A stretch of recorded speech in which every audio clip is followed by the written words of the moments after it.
Amazing Uttarakhand में आपका बहुत बहुत स्वागत है। आज हम आपको देवभूमि उत्तराखंड के एक ऐसे नगर में लेकर जाने वाले हैं जिसका नाम न केवल उत्तराखंड या भारत में बल्कि सारी दुनिया में बहुत प्रसिद्ध है। पर्यटन के शौकीनों में शायद ही ऐसा कोई होगा जो इस नगर का नाम ना जानता हो। अपनी प्राकृतिक पर्वतीय सौंदर्य, स्वास्थ्यवर्धक और ठंडी जलवायु के कारण यह स्थान इतना अधिक फेमस है कि ग्रीष्म ऋतु में यहाँ आने वाले पर्यटकों की संख्या प्रत्येक वर्ष नए नए रिकॉर्ड बनाती है। अपनी स्थापना के समय से वर्तमान समय तक इस नगर की लोकप्रियता हमेशा बढ़ती ही रही है। यदि आप भ्रमण का शौक रखते हैं और अभी तक इस स्थान पर नहीं आए हैं तो यह कहना कोई अतिशयोक्ति नहीं होगी कि शायद आपकी यात्रा भी अधूरी सी है। सपनों की नगरी नैनीताल में आपका बहुत बहुत स्वागत है। दोस्तों, नैनीताल नगर उत्तराखंड राज्य के नैनीताल जनपद का एक मुख्य नगर है। यह नगर सड़क, रेल तथा वायु तीनों ही मार्गों से भारत के प्रमुख स्थानों से भली भांति जुड़ा हुआ है। आइए नैनीताल की ट्रांसपोर्ट कनेक्टिविटी को 3D मॉडल की सहायता से सरलता से समझते हैं। नैनीताल का सबसे नजदीकी railway station Kathgodam railway station है, जो नैनीताल से मात्र 34 किलोमीटर की दूरी पर स्थित है। काठगोदाम रेलवे स्टेशन मेरे जन्म स्थान हल्द्वानी में स्थित है। यहाँ से आगे केवल सड़क मार्ग द्वारा नैनीताल पहुंचा जा सकता है, क्योंकि काठगोदाम से भावर क्षेत्र का समतल मैदान समाप्त हो जाता है और शिवालिक हिमालय की पहाड़ियां आरंभ हो जाती हैं। इसलिए काठगोदाम को कुमाऊं का प्रवेश द्वार that is gateway of Kumaon भी कहा जाता है। नैनीताल नेशनल हाईवे 109 पर स्थित है, जो पूर्व में नेशनल हाईवे 87 कहलाता था। काठगोदाम से नैनीताल पहुंचने के लिए 2 सड़क मार्ग हैं। पहला मार्ग नेशनल हाईवे 109 ही है, जो काठगोदाम से सीधा नैनीताल पहुंचता है, जबकि दूसरा मार्ग काठगोदाम से भीमताल होते हुए नैनीताल पहुंचता है। इसके अतिरिक्त कालाडूंगी नामक स्थान से भी सड़क मार्ग द्वारा नैनीताल पहुंचा जा सकता है। इस मार्ग पर ही सरियाताल तथा खुरपताल जैसी महत्वपूर्ण तथा सुंदर झीलें विद्यमान हैं, जिनके बारे में हम आगे जानेंगे। कालाडूंगी को छोटी हल्द्वानी भी कहा जाता है। यह स्थान प्रसिद्ध शिकारी जिम कॉर्बेट के जीवन से जुड़ा हुआ है और उनकी स्मृति में यहाँ एक म्यूजियम भी बनाया गया है। यदि वायु मार्ग की बात करें तो नैनीताल का निकटवर्ती हवाई अड्डा पंतनगर हवाई अड्डा है, जो सड़क मार्ग से यहाँ से लगभग 70 किलोमीटर की दूरी पर हल्द्वानी के दक्षिण में स्थित है। यह हवाई अड्डा देश के सभी प्रमुख स्थानों से जुड़ा हुआ है। तो यह रही नैनीताल शहर की कनेक्टिविटी, और अब चलते हैं नैनीताल के इतिहास की ओर। दोस्तों, नैनीताल की यात्रा से पहले आइए हम इस क्षेत्र के इतिहास पर एक नजर डालें, जो कि नैनीताल को समझने के लिए बहुत जरूरी भी है। उत्तराखंड के इतिहास से हमें पता चलता है कि प्राचीन काल में यह क्षेत्र कुलिंद वंश के अधीन था। इसके बाद कार्तिकेयपुर वंश ने यहाँ शासन किया। मध्यकाल में उत्तराखंड कत्यूरी वंश के अधीन रहा। कत्यूरी के काल में उत्तराखंड ने बहुत सांस्कृतिक धार्मिक प्रगति तो की, किंतु कत्यूरी वंश शीघ्र ही छोटे छोटे राज्यों में विभाजित हो गया था। इन राज्यों को पराजित कर पवारों ने गढ़वाल तथा चंदों ने कुमाऊं क्षेत्र पर अपना अधिकार कर लिया था। नैनीताल कुमाऊं क्षेत्र के अंतर्गत था। सन 1790 में गोरखों ने चंदों को और सन 1804 में पवारों को पराजित कर उत्तराखंड पर अधिकार कर लिया था। इसके पश्चात सन 1814 से 16 के मध्य चले एंग्लो गोरखा वॉर के बाद संपूर्ण उत्तराखंड ब्रिटिश शासन के अधीन आ गया था। ब्रिटिश शासन काल में ही नैनीताल नगर की स्थापना और इसका विकास हुआ। तो अब चलते हैं यह जानने के लिए कि कैसे नैनीताल नगर का विकास हुआ। दोस्तों, यह एक विशेष बात है कि ड्रीम सिटी नैनीताल का डेवलपमेंट विश्व प्रसिद्ध नैनी झील की खोज के साथ जुड़ा हुआ है। यह झील जितनी अधिक सुंदर है, इसकी खोज की कहानी भी उतनी अधिक आकर्षक है। इस झील की खोज का श्रेय शाहजहांपुर के एक अंग्रेज शराब व्यापारी पीटर बैरन को जाता है। उसने ही अंग्रेजों को इस झील के बारे में बताया और फिर अंग्रेजों ने इस नगर को बसाया था।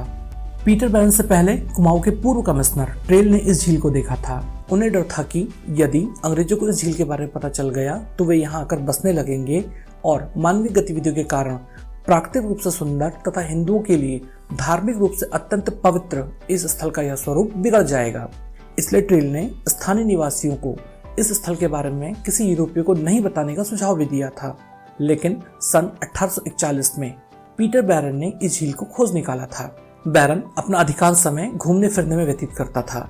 गढ़वाल में केदारनाथ तथा बद्रीनाथ के भ्रमण के बाद वह कुमाऊं की ओर चल पड़ा। जब वह खैरना के निकट ठहरा हुआ था तो एक स्थानीय व्यक्ति ने उससे कहा था कि सामने के पहाड़ को शेर का डांडा कहा जाता है और उसके उस पार एक अत्यंत सुंदर झील विद्यमान है। बैरन ने उस व्यक्ति को उस झील तक ले जाने का आग्रह किया, किंतु खुखार जानवरों के कारण वह व्यक्ति तैयार न हुआ। बैरन भी एक हठी व्यक्ति था और कुछ समय बाद वह नैनीताल की खोज के लिए स्वयं निकल पड़ा। भवाली, भीमताल तथा हल्द्वानी के घने वनों के कारण उसे अनेक कठिनाइयों का सामना करना पड़ा, जिस कारण उसे सफलता न मिली। अंत में उसने यहाँ के थोकदार that is revenue officer Narsingh के 2 पुत्रों के सिर पर बड़े बड़े पत्थर रख दिए और उन्हें आदेश दिया कि जब तक वे बैरन को नैनीताल नहीं पहुंचा देंगे तब तक उन पत्थरों को पीठ से नहीं हटाया जाएगा। विवश होकर नरसिंह ने बैरन को मार्ग दिखाया और अंततः पीटर बैरन ने इस झील को देखा। पीटर बैरन इस स्थल की सुंदरता से इतना अधिक प्रभावित हुआ कि उसने इस संपूर्ण स्थान को ही क्रय करने का निर्णय कर लिया, ताकि वह शाहजहांपुर की तीव्र गर्मी को छोड़कर इस पर्वतीय क्षेत्र को आबाद कर यहीं बस जाए। उसने यहाँ के थोकदार नरसिंह से बातचीत करना आरंभ किया, किंतु नरसिंह ने इस क्षेत्र को बेचने से मना कर दिया। एक दिन पीटर बैरन थोकदार नरसिंह को नौका में बैठाकर नौकायन के लिए नैनी झील में ले गया और झील के मध्य में आकर उसने नरसिंह को डराते हुए कहा कि यदि नरसिंह नैनीताल पर अपना अधिकार नहीं छोड़ेगा तो वह नाव को पानी में डुबा देगा। नरसिंह को पानी में तैरना नहीं आता था, अतः घबराए हुए नरसिंह ने विवश होकर कागज पर हस्ताक्षर कर दिए। बाद में नरसिंह को पटवारी का पद दे दिया गया और उसका वेतन 5 रुपये प्रति माह निर्धारित किया गया। बेचारा नरसिंह इस घटना से अत्यंत चकित था। वह दुखी होकर देर तक नैनी झील को चुपचाप देखता रहा। आखिर वह कर भी क्या सकता था। इस प्रकार नैनी झील की खोज पूर्ण हुई, किंतु अभी इस क्षेत्र का विकास होना शेष था। तो चलते हैं नैनीताल नगर की स्थापना और इसके विकास के बारे में जानने के लिए। दोस्तों, नैनी झील की तो खोज हो गई थी, किंतु उसके बारे में विश्व को पता चलना भी शेष था। बैरन पिलग्रिम नाम से अपनी यात्रा के किस्से लिखा करता था। केदारनाथ, बद्रीनाथ के किस्सों की भांति उसने नैनीताल की खोज की कहानी भी समाचार पत्रों को भेजी। 24 नवंबर सन 1841 को पहली बार कलकत्ता के इंग्लिशमैन समाचार पत्र में इस झील के संबंध में समाचार का प्रकाशन हुआ, जिसका शीर्षक था अल्मोड़ा क्षेत्र में झील की खोज। इसके पश्चात आगरा अखबार नामक समाचार पत्र ने भी बैरन के लेख को छापा। अपने संस्मरण में नैनीताल के संबंध में बैरन ने लिखा है कि हिमालय में 1500 मील के ट्रैक के दौरान मैंने जो देखा यह अब तक का सबसे अच्छा स्थल है। सन 1844 में उसका यह संस्मरण एक पुस्तक के रूप में प्रकाश में आया और इसका नाम था नोट्स ऑफ वॉन्डरिंग इन हिमालय। बैरन ने नैनी झील के संबंध में ब्रिटिश सरकार को भी सूचित किया। उसकी सूचना को कुछ समय पश्चात ब्रिटिश सरकार द्वारा गंभीरता से लिया गया। तत्कालीन कुमाऊं कमिश्नर लुशिंगटन ने नैनीताल के विकास के संबंध में एक विस्तृत योजना का निर्माण किया, जबकि नैनीताल को एक आधुनिक नगर बनाने का श्रेय जॉन हैलीबर्टन को गया। बैरन ने ही सबसे पहले नैनीताल की बसासत अर्थात सेटलमेंट का स्वप्न देखा था। सन 1842 से नैनीताल में यूरोपियों का बसना प्रारंभ हो गया था। यूरोपीय बस्ती बसाने के लिए अल्मोड़ा से मोतीराम शाह ठेकेदार को बुलाया गया। नैनीताल में निर्मित होने वाला सबसे पहला घर बैरन का ही था, जिसका निर्माण 1842 में किया गया था। इस भवन का नाम पिलग्रिम लॉज रखा गया। यूरोपीय बस्ती बसाने हेतु बाजार, सरकारी भवन एवं गिरजाघर के लिए भूमि का आवंटन किया गया।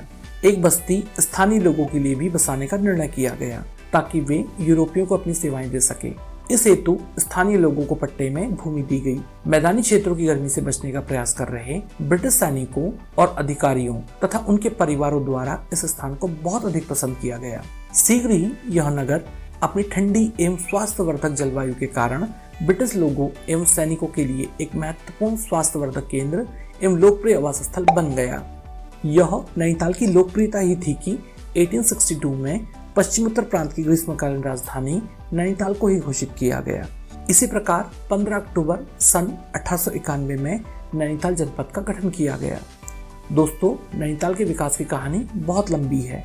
आज नैनीताल वैश्विक पर्यटक स्थल बन चुका है, इस कारण इसे किसी परिचय की आवश्यकता नहीं है। तो यह थी नैनीताल शहर के विकास की यात्रा। आइए अब जानते हैं नैनीताल की प्रमुख झीलों के बारे में। दोस्तों, इस क्षेत्र में केवल नैनी झील ही नहीं बल्कि कई और सुंदर झीलें विद्यमान हैं। इसलिए पूर्व काल में नैनीताल क्षेत्र को छकाता नाम से जाना जाता था। छकाता संस्कृत के शब्द षष्ठी खाता का अपभ्रंश है। इसका अर्थ है 60 झीलों वाला क्षेत्र। प्राचीन काल में यहाँ छोटी बड़ी अनेक झीलें स्थित थी, जिस कारण इस क्षेत्र का नाम षष्ठी खाता और फिर छकाता पड़ा। किंतु वर्तमान में मानवीय तथा प्राकृतिक गतिविधियों के कारण यहाँ की अधिकांश झीलें सूख चुकी हैं और नैनीताल, भीमताल, नौकुचिया ताल, सात ताल, सूखा ताल, सरिया ताल, परी ताल, हरिश ताल, मलवा ताल आदि झीलें ही शेष हैं। ध्यान से देखने पर पता चलता है कि इस क्षेत्र की सबसे प्रसिद्ध झीलें नैनीताल, सात ताल, भीमताल एवं नौकुचिया ताल एक सीध में ही स्थित है।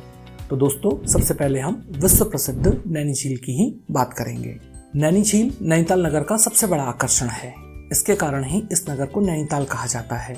इस सरोवर के कारण इस नगरी को सरोवर नगरी दैट इज लेक सिटी भी कहा जाता है। 7 पहाड़ियों से घिरी नैनी झील उत्तराखंड की नहीं बल्कि विश्व की सबसे सुंदर झीलों में से भी एक है। इसलिए यह झील देसी एवं विदेशी पर्यटकों के मध्य अत्यंत लोकप्रिय है। विभिन्न प्रकार की मछलियां एवं रंग बिरंगी पालदार नौकाएं इस झील की शोभा बढ़ाती हैं। नैनी झील मात्र एक झील ही नहीं अपितु नैनीताल की जीवन रेखा भी है। पर्यटन उद्योग के कारण प्रतिवर्ष यहाँ करोड़ों रुपए का व्यापार होता है। संपूर्ण विश्व से लोग नैनी झील तथा नैनीताल नगर को निहारने के लिए आते हैं।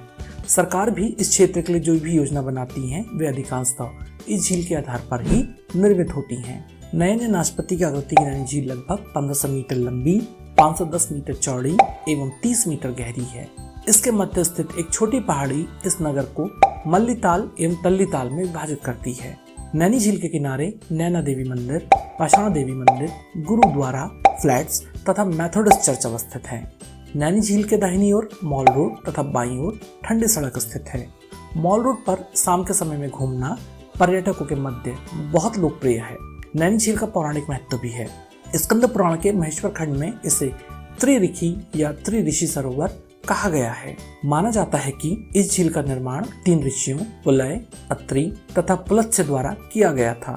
एक बार भ्रमण करते हुए ये ऋषिगण गागर पहाड़ी श्रृंखला की उस चोटी में पहुंचे जिसे चाइना कहा जाता है, तो उन्हें इस क्षेत्र में जल नहीं मिला। उन्होंने मानसरोवर झील का स्मरण कर इस स्थान में एक गड्ढे का निर्माण किया जिसमें मानसरोवर झील का जल भर गया। यही कारण है कि इस झील में स्नान करना मानसरोवर झील में स्नान करने के बराबर माना जाता है। इस झील के किनारे स्थित नैना देवी मंदिर के कारण इस झील का नाम नैनी झील पड़ा। एक पौराणिक मान्यता के अनुसार इस झील का निर्माण मां सती के बाएं नयन के इस स्थान पर गिरने से हुआ है, इसलिए यह धार्मिक महत्व वाली एक अत्यंत पवित्र झील है। यद्यपि नैनी झील नैनीताल नगर की जीवन रेखा है, किंतु अब इसके अस्तित्व पर ही प्रश्न चिन्ह लगने लगे हैं। इसका एक बड़ा कारण मानवीय गतिविधियां हैं। एक समय था जब झील के निकटवर्ती क्षेत्रों में असंख्य छोटे बड़े गड्ढों का जल झील को सदैव भरे रखता था। इन स्थानों का जल भूमि के नीचे से रिसता हुआ नैनी झील को पोषित करता था। सूखाताल क्षेत्र को नैनी झील का जल संग्रहण क्षेत्र दैट इज कैचमेंट एरिया माना जाता है। माना जाता है कि नैनी झील को लगभग 40% जल की आपूर्ति सूखाताल झील द्वारा ही होती है। इस झील का पानी भूमि के भीतर रिसकर नैनी झील तक पहुंचता है। जब सन 1867 में नैनीताल में पहली बार भूस्खलन हुआ तो प्रशासन द्वारा इस वर्ष हिल साइड सेफ्टी कमेटी का गठन किया गया तथा संवेदनशील क्षेत्रों अर्थात ग्रीन बेल्ट एवं डेंजर जोन में निर्माण कार्य पर रोक लगा दी गई। इसके होते हुए भी 18 सितंबर 1880 को नैनीताल में एक विनाशकारी भूस्खलन हुआ जिसमें यूरोपीय तथा भारतीयों सहित कुल 151 लोग मारे गए। इस घटना ने नैनी झील का आकार कम कर दिया। इस भूस्खलन का कारण जल की निकासी न होना पाया गया, अतः प्रशासन ने अतिरिक्त जल को निकालने के लिए एक शानदार नाला तंत्र बनाया। इसके अंतर्गत हिल साइड सेफ्टी कमेटी की अनुशंसा के आधार पर नैनीताल की 3 पहाड़ियों में कुल 79 किलोमीटर लंबे 60 से अधिक नाले एवं नालियों का निर्माण किया गया। यह नाले नैनी झील को जलापूर्ति भी करते थे। हिल साइड सेफ्टी कमेटी की अनुशंसा पर इन नालों में छेड़छाड़ करना वर्जित था। इसके अतिरिक्त कई सड़कों को पक्का करने की अनुमति भी नहीं थी। इन सड़कों को अंग्रेजों ने ब्राइडल पाथ नाम दिया था। इन उपायों के कारण फिर कभी नैनीताल में भयानक भूस्खलन की स्थिति उत्पन्न नहीं हुई। ब्रिटिश काल में इन नियमों का बड़ी कठोरता से पालन किया गया, किंतु उनके बाद अब यह सब अतीत की बातें हो गई हैं। वर्तमान में इन सभी नियमों का खुलेआम उल्लंघन किया जा रहा है। ग्रीन बेल्ट तथा डेंजर जोन में मानचित्र पास न हो पाने पर भी दुस्साहसी लोगों द्वारा यहाँ अंधाधुंध अतिक्रमण जारी है। संपूर्ण नगर में वृक्षों के स्थान पर कंक्रीट के वन उगाए हैं। ब्राइडल पाथ को भी डामर से पाट दिया गया है। नैनी झील की तलहटी में कूड़ा करकट एवं मलबा भर जाने से और उनकी साफ सफाई न होने से झील के भीतर स्थित प्राकृतिक जल स्रोत के मुहाने भी बंद होते जा रहे हैं। इस कारण नैनी झील का जल स्तर बहुत तीव्रता से गिर रहा है। तेजी से बढ़ती हुई जनसंख्या एवं पर्यटकों की बढ़ती हुई संख्या के लिए यह झील पर्याप्त जल उपलब्ध नहीं कर पा रही है। उत्तराखंड को पर्यटन नगरी के रूप में विकसित करने का विचार करने वाली राज्य सरकार नैनी झील के विकास हेतु करोड़ों रुपए व्यय कर चुकी है, किंतु शायद दिल्ली अभी दूर है। तो दोस्तों, यह थी नैनी झील की खोज तथा नैनीताल नगर के विकास की कहानी। अगले एपिसोड में हम नैनीताल नगर की सभी झीलों, धार्मिक पवित्र स्थलों, पर्यटक स्थलों, संस्थाओं एवं संगठनों के बारे में विस्तार से जानेंगे। तब तक के लिए जय सिया राम।